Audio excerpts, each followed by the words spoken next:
الحمد للہ رب العالمین والعاقبۃ للمتقین والصلاة والسلام علی رسولہ محمد وعلی آلہ واصحابہ اجمعین اما بعد اعوذ باللہ من الشیطان الرجیم بسم اللہ الرحمن الرحیم یا ایہا الذین آمنوا استعینوا بالصبر والصلاة ان اللہ مع الصابرین۔ معزز سامعین و ناظرین، آج فہم قرآن کلاس میں سورہ بقرہ کا رکوع نمبر 19 سمجھا اور سمجھایا جائے گا۔ امید ہے آپ پر بڑی توجہ کے ساتھ سماعت فرمائیں گے۔ میری گزارش ہے کہ اپنے سامنے یا تو قرآن مجید کھول لیں اور اس کو ساتھ سنتے رہیں، یا پھر میں اوپر متن دے رہا ہوں، سکرین پہ آیات آتی جائیں گی، اس کو بھی غور سے دیکھتے رہیے تاکہ آپ کو قرآن کے الفاظ کا ترجمہ کچھ نہ کچھ آ جائے۔ اور اگر آپ کے گھر میں دفتر میں LCD لگی ہوئی ہے تو اس پر اس کو چلائیے تاکہ باقی لوگ بھی مستفید ہو سکیں۔ یہ بہت مختصر سا درس ہوتا ہے، 10-15 منٹ کا، اور انشاءاللہ تسلسل کے ساتھ سننے سے آپ بہت ہی واضح فرق محسوس کریں گے۔ آج کے رکوع میں اللہ رب العزت نے اسلامی قیادت کو اور اسلامی سلطنت کے کارپردازوں کو اور کارکنوں کو یہ ہدایات دی ہیں کہ جب بنی اسرائیل سے قیادت اور سیادت چھن چکی ہے اور اب آپ اس مرتبے پر فائز ہو گئے ہیں، تو یہ کوئی پھولوں کی سیج نہیں ہے، پھولوں کا بستر نہیں ہے کہ آپ آرام سے بیٹھ جائیں، بلکہ اب بہت ہی مشکل ذمہ داری آپ پر آن پڑی ہے، اور اس میں بہت کچھ صعوبتیں برداشت کرنا ہوں گی۔ بھوک ہے، پیاس ہے، نقصانات ہیں۔ ایسا نہیں ہے کہ یہ کوئی ظلم اور زیادتی ہے، بلکہ راہ حق پر چلتے ہوئے اور عدل کو قائم کرتے ہوئے بڑی مزاحمتیں ہوں گی۔ ان مزاحمتوں کو انگیخت کرنا، برداشت کرنا، مقابلہ کرنا، یہ ذرا مشکل کام ہوتا ہے، چونکہ جو من پسند زندگی بسر کرنے والے ہیں وہ رب کی پسند کی پرواہ نہیں کرنا چاہتے، تو رب والے جب رب کی جانب بلاتے ہیں اور رب کا نظام نافذ کرتے ہیں تو اس نظام کو برباد کرنے، تباہ کرنے، سست کرنے کے لیے مخالف قوتیں پورے زور کے ساتھ حملہ آور ہوتی ہیں۔ تو ایسے حالات میں صبر و ثبات کا مظاہرہ کرنا یہ بندگی ہے اور بندگی کا عین تقاضا ہے۔ آئیے اب ہم آیات پڑھتے ہیں اور جہاں جہاں تشریح کی ضرورت ہوگی تھوڑی تھوڑی تشریح بھی کرتے چلے جاتے ہیں۔ یا ایھا الذین آمنوا، اے وہ لوگو جو ایمان لائے ہو، استعینوا بالصبر والصلاۃ، مدد چاہو صبر اور صلاۃ کے ساتھ، ان اللہ مع الصابرین، بے شک اللہ صبر کرنے والوں کے ساتھ ہے۔ مدد کی ضرورت ہے اسلامی حکومت کو، اسلامی تحریک کو۔ مدد کے بغیر کوئی بھی تحریک کامیاب نہیں ہوتی۔ اب سوال ہے کہ مدد کس سے لی جائے؟ کیا قرضہ مانگا جائے، ڈالر مانگے جائیں؟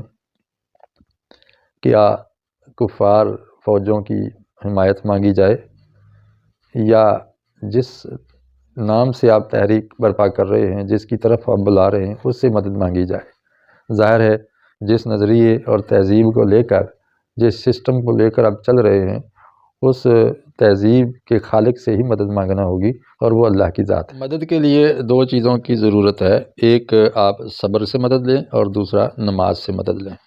یہ دو چیزیں ہیں، اگر ان دو چیزوں کو اختیار کرو گے تو اللہ کو اپنے ساتھ ساتھ پاؤ گے۔ صبر ایک بہترین اصطلاح ہے قرآن مجید کی۔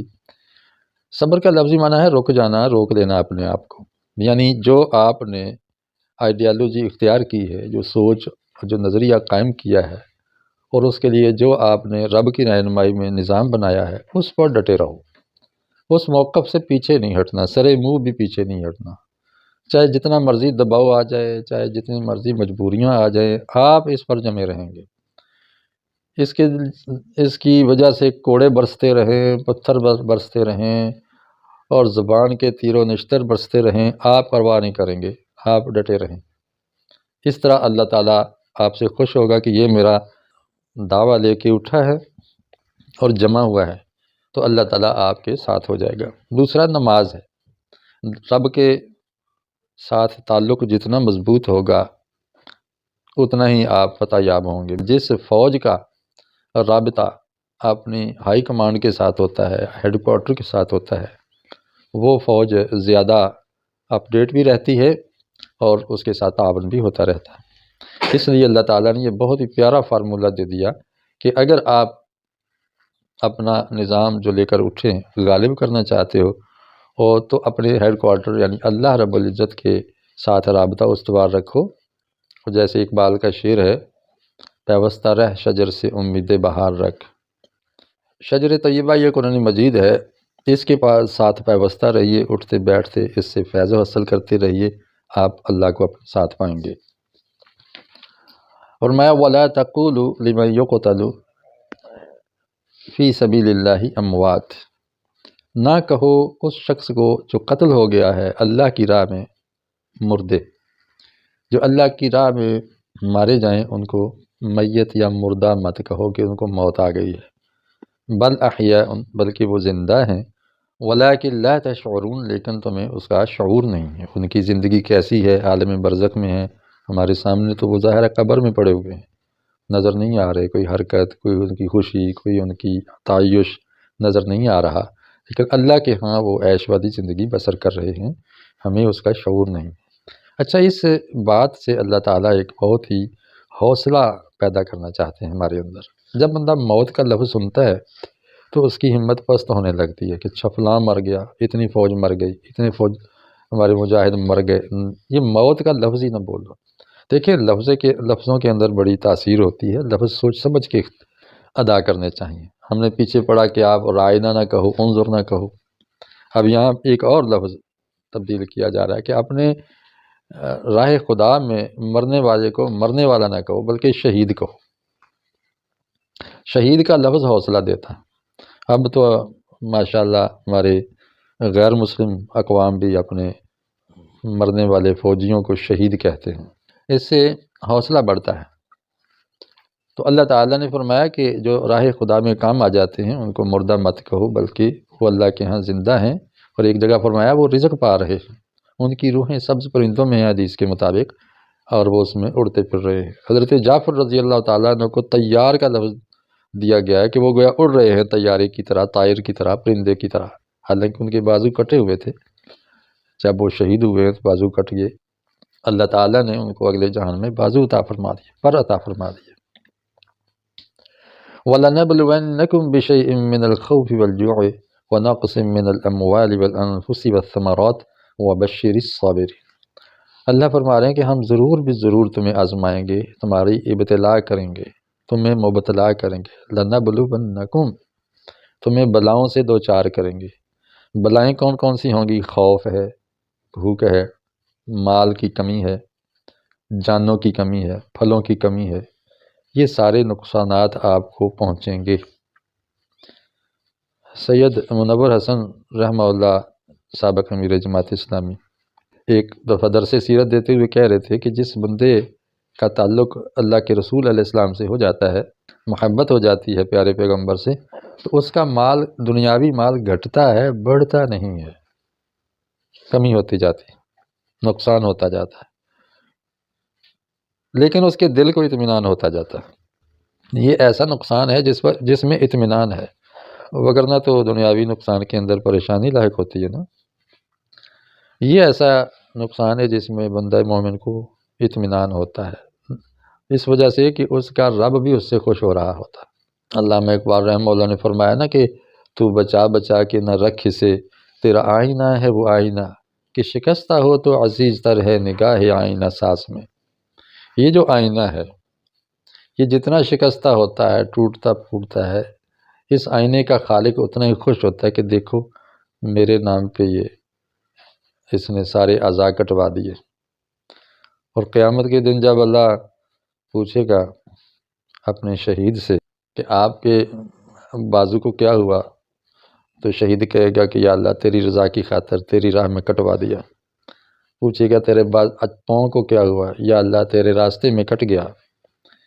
بھی تیری ناک کو کیا ہوا، یا اللہ تیری راہ میں کٹ گئی۔ تو اس طرح اللہ تعالیٰ خوش ہوگا کہ اچھا تو نے سب کچھ میری دین کے لیے کٹوا دیا ہے، لے آج آپ کو میں نے پوری عیش و عشرت سے نواز دیا ہے۔ اس آیت میں اللہ تعالیٰ فرما رہے ہیں کہ جب آپ اس راستے پہ چلیں گے تو قدم قدم پہ بلائیں آئیں گی۔ یہ قدم قدم بلائیں، یہ سواد کوئے جانا، وہ یہیں سے لوٹ جائے جسے زندگی ہو پیاری۔ اس لیے اس پہ قدم رکھنا ہے تو اپنے آپ کو بھوک، پیاس اور نقصان کاروبار کی مندی کے لیے اپنے آپ کو تیار رہنا چاہیے۔ یہ ہمیشہ کے لیے نہیں ہے، یہ نقصان عارضی ہے، لیکن اس میں اطمینان بہت ہے۔ فرمایا الذین اذا اصابتہم مصیبہ، میں آپ کو ایک نسخہ بتا رہا ہوں کہ جب یہ طرح طرح کے نقصانات آپ کو اٹھانے پڑیں گے تو اس میں آپ کو حوصلہ دینے والی چیز کیا ہوگی، اور وہ یہ ہوگی کہ جب ان کو کوئی مصیبت پہنچتی ہے مومنوں کو، قالوا انا للہ و انا الیہ راجعون، تو وہ کہتے ہیں ہم اللہ کے ہیں اور اللہ ہی کی طرف پلٹ کر جانا ہے۔ ظاہر ہے جب ہم اللہ کے ہیں تو ہمارا مال بھی اللہ کا، ہماری اولاد بھی اللہ کی، ہمارا کاروبار بھی اللہ کا، زن زر زمین بھی اللہ کے، ہر چیز ہی تو اللہ کی ہے۔ اب جب ہم اس کے مالک ہی نہیں ہیں تو اس کے کھو جانے پر ہمیں غم کیوں ہو؟ اسی لیے بندہ مومن مطمئن ہو جاتا ہے۔ واویلا کرنا، اپنے کپڑے پھاڑنا اور ہاؤ ہو کرنا اور دوسروں کو برا بھلا کہنا، گویا اللہ کے خلاف آپ احتجاج کر رہے ہیں، تو ایسا نہ کہو، بلکہ مبارکیں دینی چاہیے کہ اللہ نے اپنی راہ میں آپ کو قبول کر لیا، اپنے عزیز کو قبول کر لیا ہے، آپ کے مال کو قبول کر لیا ہے۔ بس نیت ٹھیک ہونی چاہیے تو اطمینان ضرور ملتا ہے۔ نیت میں کھوٹ ہو، پھر نقصان ہو جائے، اوپر سے دین کا نام لے رہے ہیں، تحریک کا نام لے رہے ہیں، نعرے لگا رہے ہیں اوپر سے، تب نقصان ہو تو بہت پریشانی ہوتی۔ لیکن جب دل و جان سے، قلب و روح سے اور اس کی سچائی کے ساتھ ہم نعرہ لگاتے ہیں اور جد و جہد کرتے ہیں، اس میں جب خرچ ہوتا ہے تو اس میں اطمینان ہوتا ہے۔ اس لیے نیت کا درست ہونا اس کے لیے ضروری ہے، تب یہ انا للہ و انا الیہ راجعون کا بھی فائدہ ہوتا ہے۔ اگلی آیت میں فرمایا اولئک علیہم صلوات من ربہم ورحمہ، یہی وہ لوگ ہیں کہ جن پر رحمتیں برستی ہیں اس کی رب کی طرف سے، اور صلوات یعنی خاص درود بھی ان کو پہنچتا ہے۔ واولئک هم المہتدون، یہی لوگ راہ یاب ہے، ہدایت یافتہ ہیں۔ جس قضیے کو حل کرنے کی کوشش کرتے ہیں وہ حل ہوتا جاتا ہے۔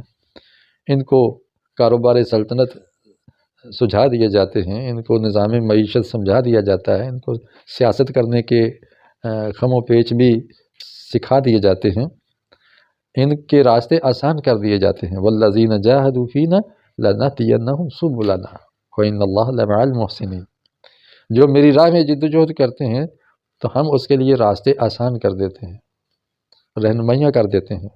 اللہ تو محسنین کے ساتھ ہے، جو اپنا گھر بار بھی اس راستے میں قربان کر دیتے ہیں، تو اللہ تعالیٰ ایسے لوگوں کو محسن قرار دیتا ہے کہ اپنے لیے دنیاوی مفاد کے لیے اس نے یہ پیسہ نہیں لگایا، وقت نہیں لگایا، اپنی برادری کو خرچ نہیں کیا، بلکہ اللہ کے دین کی سربلندی کے لیے یہ کام کیا ہے، تو ایسے لوگوں کو محسن قرار دیا ہے۔ اللہ تعالیٰ ان کے ساتھ ہے، صبر کرنے والوں کے ساتھ ہے۔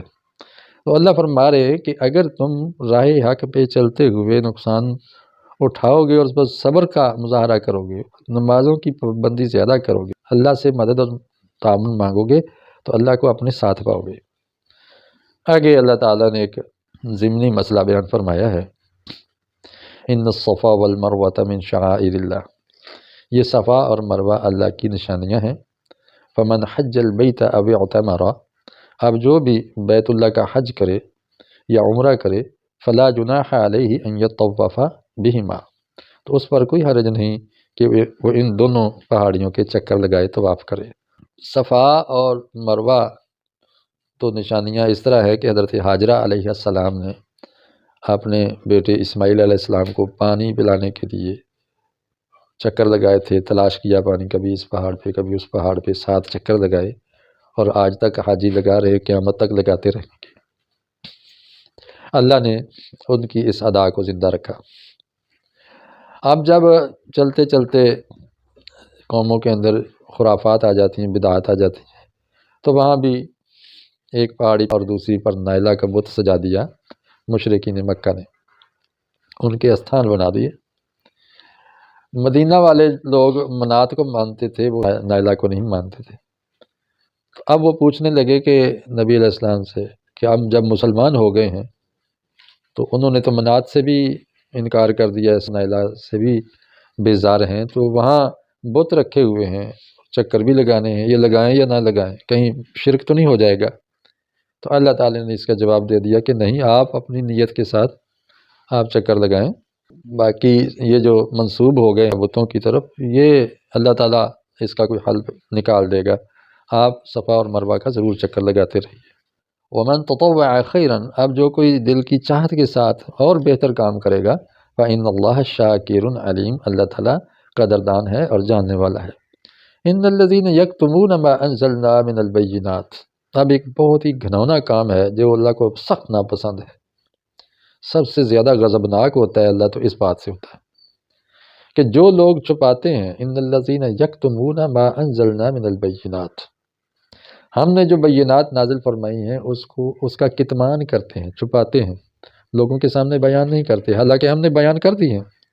والہدیٰ، زندگی کی راہ پر چلنے کا جو فارمولہ میں نے دیا ہے اس کو چھپاتے ہیں۔ من بعد ما بیناہ للناس، اس کے باوجود کہ ہم نے اس کو لوگوں کے لیے کھول کھول کے رکھ دیا ہے، فی الکتاب، کتاب کے اندر ہم نے کھول کے رکھ دیا ہے۔ اولئک یلعنہم اللہ ویلعنہم اللاعنون، یہی وہ لوگ ہیں جن پر اللہ بھی لعنت کرتا ہے اور لعنت کرنے والے بھی اس پر لعنت کرتے ہیں، ساری مخلوقات اس کو لعنتی قرار دیتی ہیں۔ آپ کسی کو سیدھے راستے سے بھٹکا دیں تو اس کے ساتھ سب سے بڑا ظلم کریں گے۔ آپ کے پاس رہنمائی ہے، علم ہے، شعور ہے، بیان نہیں کرتے، دوسروں کو سکھاتے نہیں ہیں، تو آپ ظلم کریں گے۔ میرے سامنے اگر ایک اندھا نابینا، اس کو نظر نہیں آ رہا کہ آگے کنواں ہے، کھڈا ہے، ٹھوکر کھائے گا، گر جائے گا، برباد ہو جائے گا، مجھے پتا ہے اگر میں اس نابینا کی رہنمائی نہیں کرتا ہوں، ہاتھ پکڑ کے اس کو بتا نہیں دیتا ہوں اور اس کو پار نہیں کروا دیتا ہوں، تو میں مجرم ہوں گا، بہت بڑا مجرم ہوں گا، انسانیت کا دشمن ہوں گا۔ یہودیوں کی یہ بہت بڑی خرابی تھی، ان کو پتہ تھا کہ رب کا دین کیا چاہتا ہے، رب کی رہنمائی کیا ہے زندگی گزارنے کے لیے، چھپاتے تھے۔ آج بھی جو نو مسلم ہوتے ہیں مغربی ممالک میں، تو وہ انٹرویو میں بتاتے ہیں کہ ہم تک حق ہی اب پہنچا ہے، میڈیا ہم تک سچ پہنچنے نہیں دیتا، ہمارے حکمران 100 قدغنے لگاتے ہیں، لٹریچر پر پابندیاں لگاتے ہیں۔ دیکھو اگر کسی درست کتاب پر پابندی لگاتے ہو اور عوام تک وہ نہیں پہنچنے دیتے، جس کو پڑھ کے وہ سیدھا راستہ پالیں، یہ آپ لعنت کے مستحق ہو جائیں گے۔ اس لیے یہ بہت بڑا جرم ہے۔ الا الذین تابوا واصلحوا وبینوا فاولئک اتوب علیہم، ہاں یہ کام اگر پہلے آپ کرتے رہے ہیں، راہ حق سے روکنے کا اور حق کو چھپانے کا، چاہے آپ صحافی ہیں، عالم ہیں، علامہ ہیں، شیخ ہیں، مفتی ہیں، پادری ہیں، پروہت ہیں، آپ جو بھی ہیں، کسی بھی آسمانی کتاب کے عالم ہیں اور کسی بھی سچائی کو جانتے ہیں، ایسی سچائی کہ جو لوگوں کے سامنے بیان کر دی جائے تو لوگ آسانیوں پہ آ جائیں، مشکلات سے اور نقصان سے بچ جائیں، یہ سچائی اگر پہلے چھپاتے رہے ہیں تو اب بیان کرنا شروع کر دو، تو یہ توبہ ہو جائے گی۔ اپنی اصلاح جو کر لے گا، جو توبہ کر لے گا اور واضح کرنے لگ جائے گا، وَبَيَّنُوا، جو چھپاتے رہے ہیں اس کو بیان کرنے لگ جائے گا، فَأُولَئِكَ أَتُوبُ عَلَيْهِمْ، اللہ تعالیٰ ان پر رحمت کے ساتھ متوجہ ہو جائے گا، لعنت ختم کر دے گا اور رحمت لے آئے گا۔ وَأَنَا التَّوَّابُ الرَّحِيمُ، رب کہتا ہے میں تو ہوں ہی بار بار توبہ قبول کرنے والا اور رحم فرمانے والا، اللہ توبہ قبول کرنے والا اور رحم فرمانے والا ہے۔ ان الذین کفروا وماتوا وهم کفار، اب جن لوگوں نے انکار کیا اور مر گئے اس حال میں کہ وہ کافر تھے، اولئک علیہم لعنت اللہ، یہی وہ لوگ ہیں جن پر اللہ کی لعنت ہے، والملائکہ، فرشتوں کی لعنت ہے، والناس اجمعین، سارے انسانوں کی لعنت ہے ایسے شخص پر۔ یہ کفر سب سے بڑا گناؤنا جرم ہے، کیونکہ حق کو چھپا رہے ہیں، کفر کا معنی ہوتا ہے چھپانا۔ اب حق کو چھپانا، کفر کے 6 صورتیں ہیں، یا تو بندہ رب کا سرے سے انکار کر دے کہ میں ایگنوسٹک ہو گیا، میں مانتا ہی نہیں ہوں کسی رب کو، کسی دین کو نہیں مانتا، یا پھر مانے تو اس میں شرک کرے کہ اللہ نے فلاں فلاں بزرگوں اور ہستیوں کو بھی اختیارات دے رکھے ہیں، ہم ان کو منائیں گے تو رب مان جائے گا، یہ شرک ہے۔ یا پھر رب کے رسولوں کو نہ مانے، رب کو مانتا ہے رسولوں کو نہیں مانتا، جس کے ذریعے اللہ نے یہ ہدایت نامہ بھیجا، سیدھا راستہ دکھایا، یا رسولوں کو مانتا ہے لیکن اس میں کسی ایک رسول کا انکار کرتا ہے، کچھ کو مانتا ہے کچھ کو نہیں مانتا، یہ بھی کفر ہے۔ یا پھر یہ سمجھتا ہے کہ یہ جو رب نے ہدایت نامہ بھیجا ہے اس کے لیے مجھے کسی رسول کی ضرورت نہیں ہے، میں خود ہی اجتہاد کر کے، خود غور و فکر کر کے ان آیات کو سمجھ کے میں زندگی کا قانون وضع کر لوں گا، یہ بھی کفر ہے۔ یہ ساری صورتیں کفر کی ہیں، ان سے بچنا چاہیے۔ اللہ کو مانو، اللہ کی مانو، اللہ نے جس طریقے سے اپنے بندوں کو ماڈل کے طور پر پیش کیا ان ماڈلز کو بھی مانو، اور وہ ماڈیول ہمارے سامنے وہ ہیروز انبیاء علیہ السلام ہیں، صدیقین ہیں، شہداء ہیں، صالحین ہیں۔ یہ نہیں کریں گے تو کفر کریں گے اور ہمیشہ جہنم اور لعنت کے شکار ہو جائیں گے، خالدین فیہا، اس میں ہمیشہ رہیں گے، لا یخفف عنہم العذاب، ان سے عذاب کی ذرا بھی تخفیف نہیں ہوگی، ہلکا نہیں کیا جائے گا عذاب، ولا ہم ینظرون، اور نہ ہی انہیں دوبارہ مہلت ملے گی جی پیرول پر جیل سے چھوٹ جاؤ اور باہر جا کے آپ فرما برداری کی زندگی بسر کرو، نہیں، اس جیل سے چھٹکارا ہے ہی نہیں، کوئی ضمانت نہیں، جو ایک دفعہ جہنم میں گر گیا پکا پکا جائے گا۔ اس لیے اب مہلت ہے، اب سمجھ جائیں۔ حضرات یہ آج کا سورہ بقرہ کا رکوع نمبر 19 ہم نے سمجھا ہے، اللہ سے دعا ہے وہ ہمیں عمل کرنے کی توفیق عطا فرمائے۔ وآخر دعوانا الحمدللہ رب العالمین۔